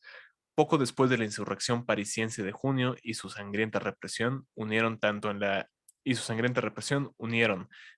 Europa continental como en Inglaterra a todas las fracciones de las clases dominantes: terratenientes capitalistas, lobos de la especulación bursátil y tenderos, proteccionistas librecambistas, gobierno y oposición, curas y librepensadores, jóvenes prostitutas y viejas monjas, bajo el grito común de salvar la propiedad, la religión, la familia, la sociedad. En todos lados se proscribió a la clase obrera, se la anatematizó, se la puso bajo la ley de los sospechosos, una ley, o sea, lo está diciendo aquí Marx de manera alegórica, pero la ley de los sospechosos es una ley que permitía al Estado francés, durante el gobierno de Napoleón III, meter a la cárcel y confiscar propiedad a cualquier persona que siquiera se le sospechara el tener actividades en contra del Estado francés. Los señores fabricantes, pues, ya no tenían que sentirse molestos. Se alzaron en rebelión abierta, no solo contra la ley de las 10 horas, sino contra toda legislación que a partir de 1833 había procurado poner freno en alguna medida a la libre absorción de fuerza de trabajo. Fue una rebelión a favor de la esclavitud en miniatura, llevada a cabo durante 2 años con una cínica carencia de escrúpulos, con una energía terrorista, tanto más baratas por cuanto el capitalista sublevado no arriesgaba más que la piel de sus obreros. La rebelión en favor de la esclavitud se refiere a la Guerra Civil Norteamericana, que fue la rebelión de los estados del sur en contra de los del norte a raíz de la emancipación de los esclavos negros. Para comprender lo que exponemos a continuación, es preciso recordar que las tres leyes fabriles de 1833, 1844 y 1847 seguían todas en vigencia, en la medida en que una de ellas no modificaba a las precedentes, que ninguna de ellas limitaba la jornada de los obreros varones mayores de 18 años y que desde 1833 el periodo de 15 horas entre las 5:30 de la mañana y las 8:30 de la noche fue el día legal dentro del cual, bajo las condiciones estipuladas, había de ejecutarse el trabajo de 12 horas primero y luego de 10 horas de jóvenes y mujeres. Los fabricantes comenzaron por despedir aquí y allá una parte y en muchos casos la mitad de los jóvenes y obreras empleados por ellos, y para sustituirlos reimplementaron en el caso de los obreros varones adultos el trabajo nocturno que casi había desaparecido. La ley de las 10 horas, exclamaban, no les dejaba otra alternativa. El paso siguiente tuvo que ver con las pausas legales para las comidas. Oigamos a los inspectores de fábricas. Cita Marx. Desde la restricción de las horas de trabajo a las 10, los fabricantes sostienen, aunque en la práctica no hayan aplicado esta idea hasta sus últimas consecuencias, que en el supuesto de que la jornada laboral sea de 9 de la mañana a 7 de la tarde, cumplen con los preceptos legales si conceden para la comida 1 hora antes de las 9 de la mañana y media hora después de las 7 de la tarde, o sea, 1 y media hora para comer. En algunos casos permiten media hora para el almuerzo, pero insisten al mismo tiempo en que de ningún modo están obligados a incluir ninguna parte de la 1 y media horas en el curso de la jornada laboral de 10 horas. Los señores fabricantes sostienen, pues, que las disposiciones escrupulosamente precisas de la ley de 1844 acerca de las comidas solo otorgarían a los obreros el permiso de comer y beber antes de entrar y después de salir de la fábrica, o sea, en sus casas. ¿Y por qué los obreros no habrían de almorzar antes de las 9 de la mañana? Los juristas de la corona, no obstante, fallaron que los tiempos fijados para las comidas, cita Marx, debían concederse en pausas durante la jornada laboral efectiva, y que era ilegal hacer trabajar continuamente durante 10 horas, de las 9 de la mañana a las 7 de la noche, sin intervalo alguno. Luego de estas amistosas demostraciones de sus propósitos, el capital preludió su revuelta dando un paso que se ajustaba a la letra de la ley de 1844 y por tanto era legal. Esta ley prohibía sin duda hacer trabajar después de la 1 de la tarde nuevamente a niños de 8 a 13 años que hubiesen sido empleados antes de las 12 del día, pero en modo alguno regulaba el trabajo de 6:30 horas de los chicos cuyo tiempo de trabajo comenzaba a las 12 del día o más tarde. Por eso los niños de 8 años, si comenzaban su labor a las 12, se los podía hacer trabajar de 12 a 1, o sea, 1 hora, de 2 a 4 de la tarde, 2 horas, y de 5 a 8:30 de la noche, 3:30 horas. En total, las 6:30 horas que fijaba la ley. O todavía mejor, para adaptar el trabajo de aquellos, de los obreros varones adultos hasta las 8:30 de la noche, los fabricantes no tenían por qué darles ocupación antes de las 2 de la tarde, con lo cual podían retenerlos ininterrumpidamente en la fábrica hasta las 8:30. Y, cita Marx, se admite ahora de manera expresa que recientemente, a causa del deseo de los fabricantes de hacer trabajar su maquinaria más de 10 horas, se ha introducido en Inglaterra la práctica de hacer trabajar a niños de 8 y 13 años, de 8 a 13 años, de uno u otro sexo, una vez que se han retirado de la fábrica todas las personas jóvenes y las mujeres, a solas con los varones adultos hasta las 8:30 de la noche. Cierra cita.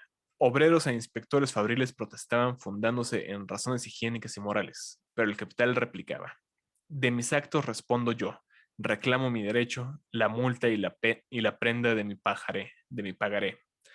Y esta es una cita de Shakespeare en El Mercado de Venecia, El Mercader de Venecia.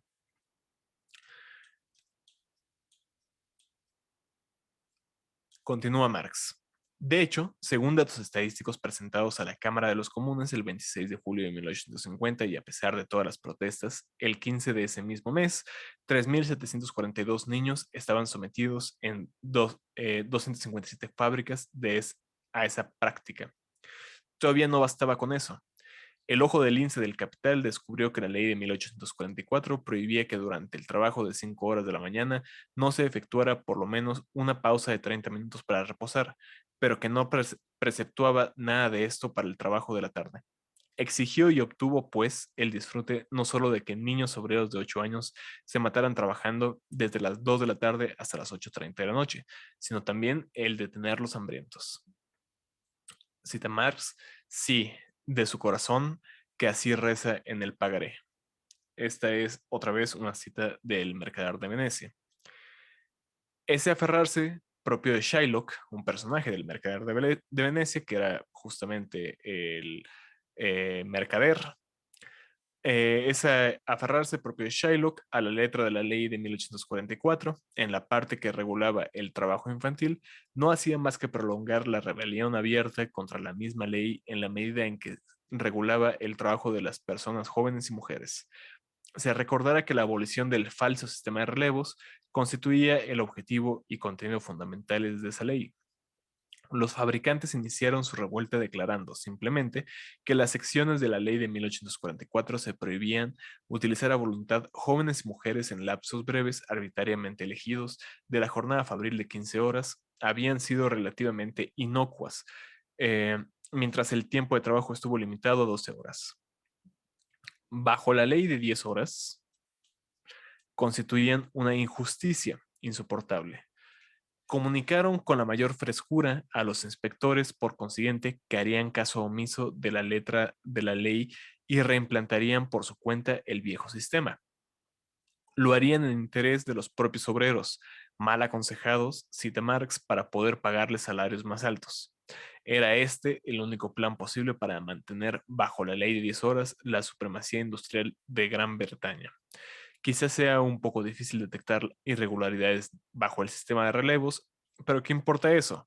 Hemos de considerar como asunto secundario el gran interés fabril de este país con vistas a ahorrar algunas molestias menores a los inspectores y subinspectores fabriles. Cierra cita Marx. Todas esas paparruchas, como es natural, no sirvieron de nada. Los inspectores fabriles procedieron jurídicamente contra los infractores. Pronto, sin embargo, cayó tal nube de peticiones de los fabricantes sobre el ministro del Interior, Sir George Grey, que en una circular del 5 de agosto de 1848, recomendó a los inspectores que, cita, en general no procedieran contra quienes transgredían la letra de la ley, siempre que no se abusara notoriamente del sistema de relevos para hacer trabajar a personas jóvenes y mujeres más de 10 horas. Cierra cita.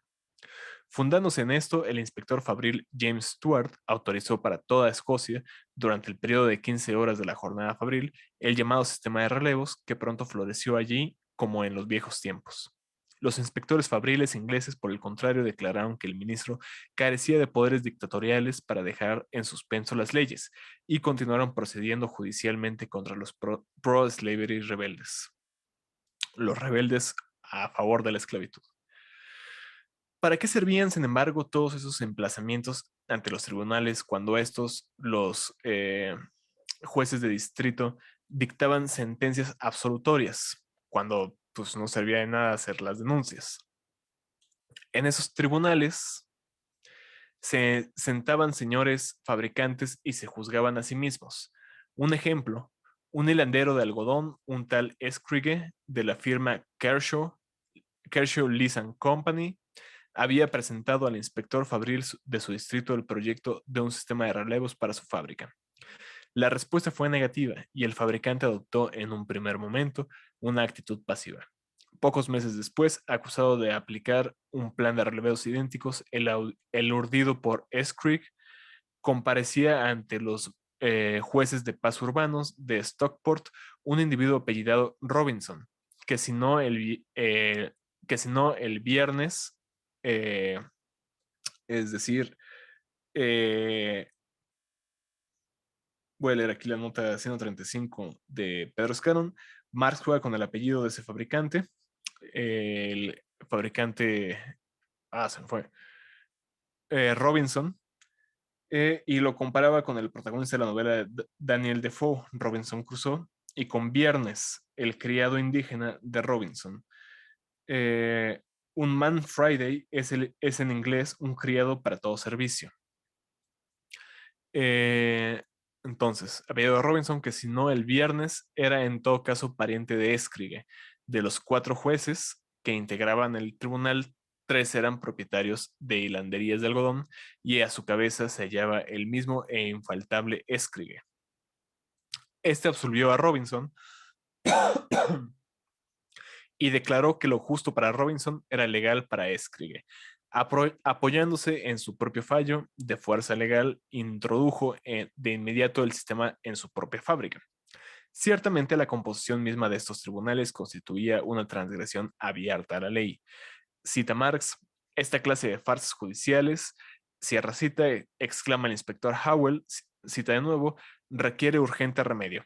O se modifica la ley adaptándola a estas decisiones, o se hace que la administre un tribunal menos falible, cuyos fallos se ajusten a la ley. En todos los casos de esta índole, se ajustan a la ley en todos los casos de esta índole. Como deseamos que haya jueces retribuidos. ¿Cómo deseamos que haya jueces retribuidos? Cierra cita. Los juristas de la corona declararon que la interpretación de la ley de 1848 hacían los fabricantes era absurda, pero los salvadores de la sociedad se mantuvieron en sus 13.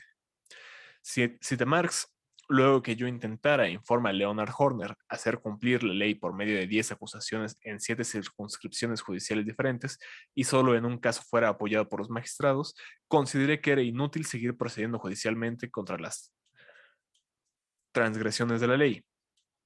La parte de esta redactada para establecer la uniformidad en las horas de trabajo ya no existe en Lancashire. Tampoco dispongo ni disponen mis subinspectores de medio alguno para asegurarnos de que en las fábricas donde impera el llamado sistema de relevos no haya personas jóvenes y mujeres ocupadas durante más de 10 horas. A fines de abril de 1849 ya funcionaban con este método en mi distrito 118 fábricas y su número se acrecienta con rapidez. En general, trabajan actualmente 13:30 horas de las 6 de la mañana a las 7:30 de la noche.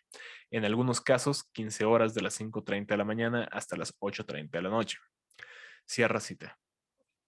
Ya en diciembre de 1848, Leonard Horner tenía una lista de 65 fabricantes y 29 capataces de fábrica que declaraban unánimemente que bajo este sistema de relevos no había ningún sistema de vigilancia que pudiera impedir una gran difusión del exceso de trabajo.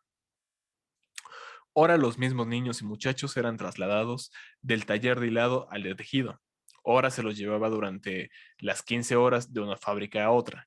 ¿Cómo controlar un sistema que abusa de la palabra relevo para entreverar la mano de obra como si fueran naipes en una variedad infinita y desplazar a lo largo del día las horas de trabajo y de reposo de los diversos individuos de tal suerte que nunca el mismo lote completo de obreros trabajan juntos en el mismo lugar y al mismo tiempo?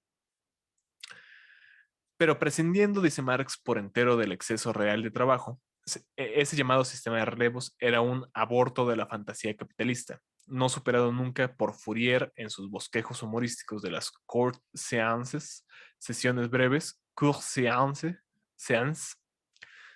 breves.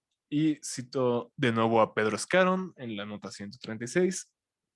Las court séances, según Fourier, era necesario que la industria societaria, para volverse atrayente, satisfaciera, entre otras, esta condición, cita a Fourier, que las sesiones industriales varían alrededor de 8 veces por día, ya que el entusiasmo no puede mantenerse más de 1 hora y media o 2 horas en el ejercicio de una función agrícola o manufacturera. Y continúo con Marx. Solo que la atracción del trabajo se había transformado en la atracción del capital. Obsérvense, por ejemplo, esos esquemas patronales que la prensa seria elogiaba como ejemplo de, cita, lo que puede lograr un grado razonable de cuidado y métodos. Cierra cita. Se distribuía a veces el personal obrero en 12 a 14 categorías,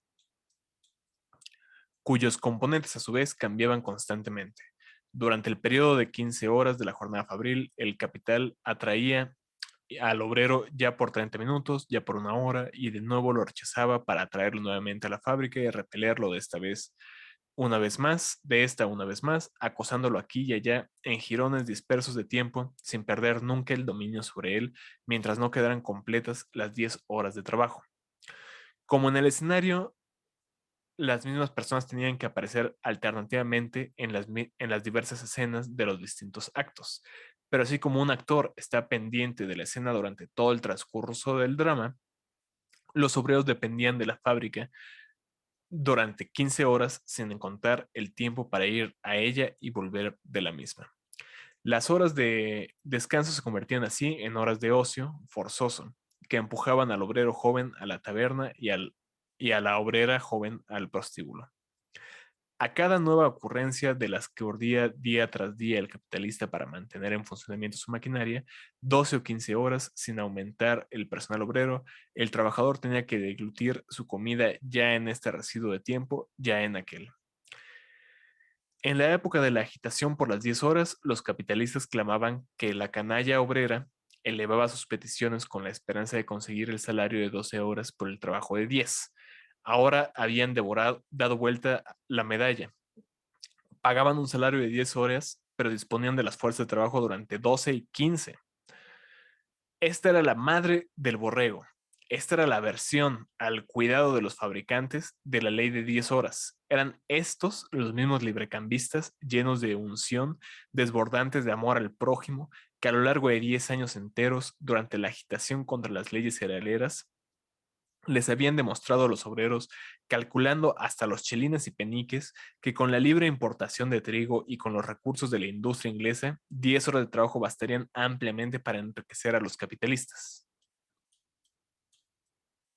Finalmente, la revuelta del capital, que ya duraba 2 años, fue coronada por el fallo de uno de los 4 tribunales superiores de Inglaterra, la Court of Exchequer, la cual, en un caso elevado ante ella, dictaminó el 8 de febrero de 1850 que indudablemente los fabricantes actuaban contra el sentido de la ley del 44, pero que la propia ley contenía ciertas cláusulas que la volvían absurda. Cita Marx, con esta decisión, la ley de las 10 horas quedaba derogada. Cierra cita. Un sinfín de fabricantes que hasta entonces se habían abastecido abstenido de aplicar a los jóvenes y mujeres el sistema de relevos, lo adoptaron ahora resueltamente. Pero esta victoria aparentemente definitiva del capital provocó de inmediato una reacción. Los obreros, hasta entonces, habían ofrecido una resistencia pasiva, aunque irreductible y renovada día a día. Ahora protestaban en mítines abiertamente amenazantes. En Lancashire, en Yorkshire, en Lancashire y en Yorkshire. La presunta ley de las 10 horas, pues, sería simplemente una patraña, un fraude parlamentario y nunca habría existido. Los inspectores fabriles advirtieron urgentemente al gobierno que el antagonismo de clases había alcanzado una tensión increíble. Incluso una parte de los fabricantes murmuraba, cita Marx, debido a los fallos contradictorios de los magistrados, impera una situación totalmente anormal y anárquica. Una ley rige en Yorkshire y otra en Lancashire. Una ley en una parroquia de Lancashire y otra en las inmediaciones de la misma. El fabricante de las grandes ciudades puede burlar la ley. El de los distritos rurales tal vez no encuentre el personal necesario para el sistema de relevos y menos aún para desplazar los obreros de una fábrica a otra, cierra cita, etc. Y la explotación igual de la fuerza de trabajo es el primero de estos derechos humanos del capital. En estas circunstancias se llegó a un compromiso entre fabricantes y obreros, consagrado parlamentariamente en la nueva ley fabril complementaria del 5 de agosto de 1850. Tratándose de personas jóvenes y mujeres, se aumentó la jornada laboral de 10 horas a 10:30 horas en los primeros 5 días de la semana y se la redujo los sábados a 7:30 horas. El trabajo debe efectuarse en el periodo que va desde las 6 de la mañana a las 6 de la tarde, con intervalos de 1:30 horas para las comidas. Dichas pausas deben concederse simultáneamente y con arreglo a la disposición de 1844, etc.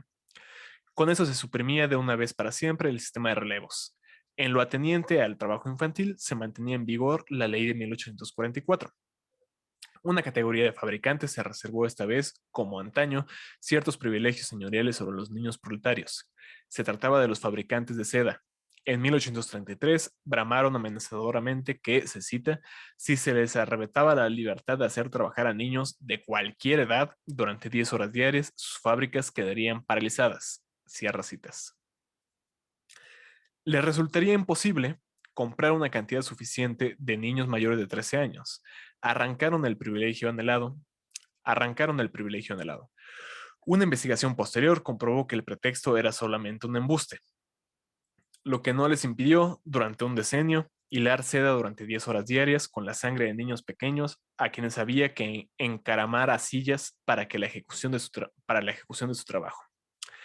La ley de 1844 ciertamente les arrebataba la libertad de hacer trabajar más de 6:30 horas a niños menores de 11 años, pero les aseguraba en cambio el privilegio de utilizar durante 10 horas diarias niños de 11 a 13 años y derogaba la obligatoriedad de la enseñanza escolar vigente para otros niños obreros.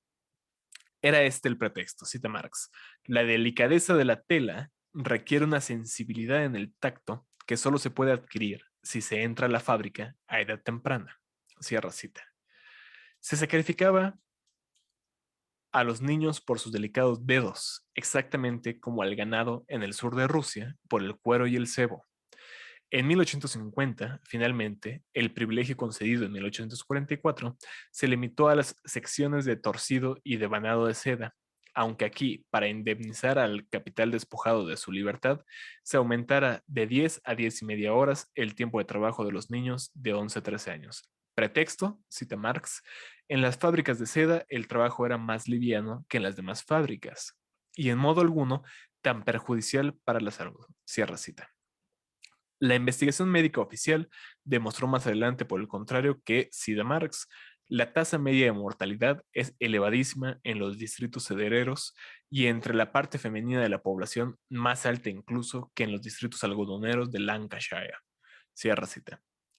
Pese a las protestas de los inspectores fabriles, semestralmente reiteradas, este abuso se sigue cometiendo en el momento actual. La ley de 1850, solo en el caso de personas jóvenes y mujeres, convirtió el periodo de 15 horas, que va de las 5:30 de la mañana a las 8:30 de la noche, en periodo de 12 horas, entre las 6 de la mañana y las 6 de la tarde. No lo hizo, por tanto, en el caso de los niños, que siguieron siendo utilizables media hora antes del comienzo y 2,5 horas después del término de ese periodo, si bien la duración total de su trabajo no debía exceder 6,5 horas. Durante la discusión de la ley, los inspectores fabriles presentaron al Parlamento una estadística sobre los infames abusos relacionados con esa anomalía. En vano, sin embargo, en el fondo, acechaba la intención de volver a elevar a 15 horas en los años de prosperidad la jornada laboral de los obreros adultos, utilizando a tal fin a los niños. La experiencia de los 3 años siguientes demostró que esa intentona habría de fracasar gracias a la resistencia de los obreros varones adultos. Por ello, la ley de 1850 se complementó finalmente en 1853 con la prohibición de, cita Marx, emplear niños por la mañana antes y por la noche después de las personas jóvenes y mujeres. Cierra cita. A partir de entonces, con pocas excepciones, la ley fabril de 1850 reguló la jornada laboral de todos los obreros en los ramos industriales sometidos a ella. Desde la promulgación de la primera ley fabril hasta transcurrido medio siglo. Con la ley sobre los talleres de estampado de telas de 1845, la legislación se extendió por primera vez más allá de su esfera originaria.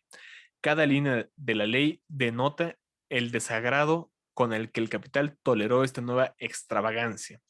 Se limita a 16 horas entre las 6 de la mañana y las 10 de la noche, sin ninguna pausa legal para las comidas, la jornada laboral de los niños de 8 a 13 años y de las mujeres. La ley permite que se haga trabajar discrecionalmente día y noche a los obreros varones mayores de 13 años. Se trata de un aborto parlamentario. El principio había triunfado, no obstante, con su victoria en los grandes ramos industriales que eran la criatura más genuina del modo de producción moderno. Su maravilloso desarrollo, de 1853 a 1860, efectuado a la par del renacimiento físico y moral de los obreros fabriles, saltaba a la vista del más miope.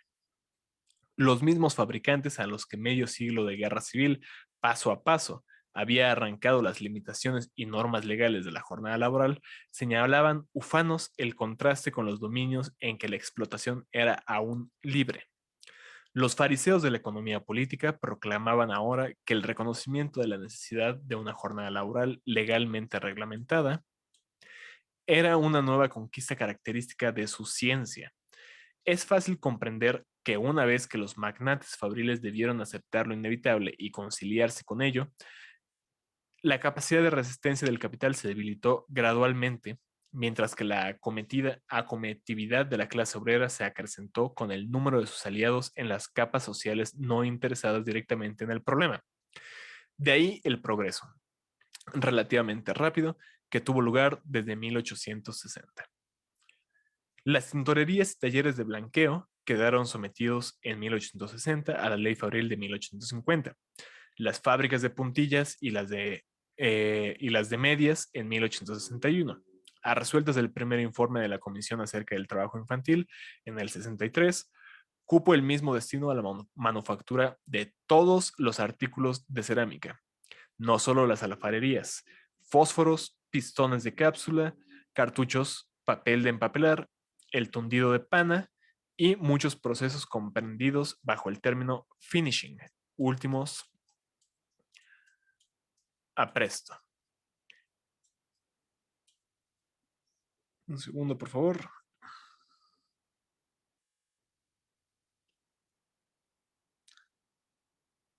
Último apresto. En 1863 quedaron sometidas a leyes especiales las blanquerías al aire libre y la panificación.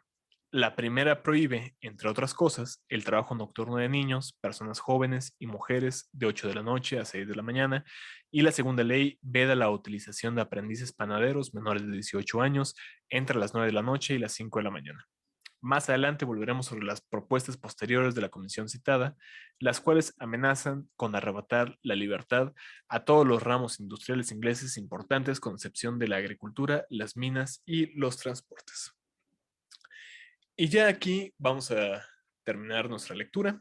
El último apartado, la lucha por la jornada normal de trabajo, repercusión de la lectura de la legislación fabril inglesa en otros países. simplemente habla justamente de eso. Son 3 páginas que nos dice cómo afectó esa legislación inglesa en otros países del continente europeo y cómo se fueron adoptando las mismas legislaciones o los mismos estatutos en la legislación de cada uno de esos países, ¿no? Entonces, aquí ya podemos dar por terminado el capítulo 8, un capítulo que, como vemos, es extensamente histórico y que tiene sobre todo a la lucha de clases como eje de la argumentación de Marx, que lo que nos quiere mostrar es justamente cómo las tendencias inmanentes, la norma que emerge a partir de la estructura misma del modo de producción de esos elementos constituyentes, tiende en dirección de sentar una jornada de trabajo normal, una estandarización de la jornada de trabajo que en cierta medida respeta los límites materiales, los límites físicos de esta jornada para mantener con vida a la fuerza de trabajo, a la vez que extiende lo más posible la jornada para la extracción del plusvalor. Entonces, ¿cuánto dura la jornada laboral? Esa es la pregunta que Marx se planteó al comienzo del capítulo.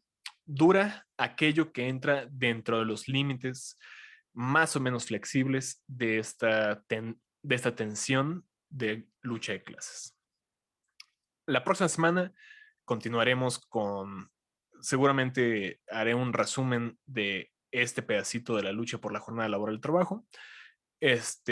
Y vamos a ver la tasa y masa del plusvalor, que es un capítulo muy, muy cortito, que es más bien de orden económico. Entonces, pretendo que sea más bien una exposición que les realice acerca de cómo funcionan las fórmulas. Y la vamos a dedicar más que nada, yo espero, a una discusión más general acerca de los temas, ¿no? De los temas que hemos venido planteando.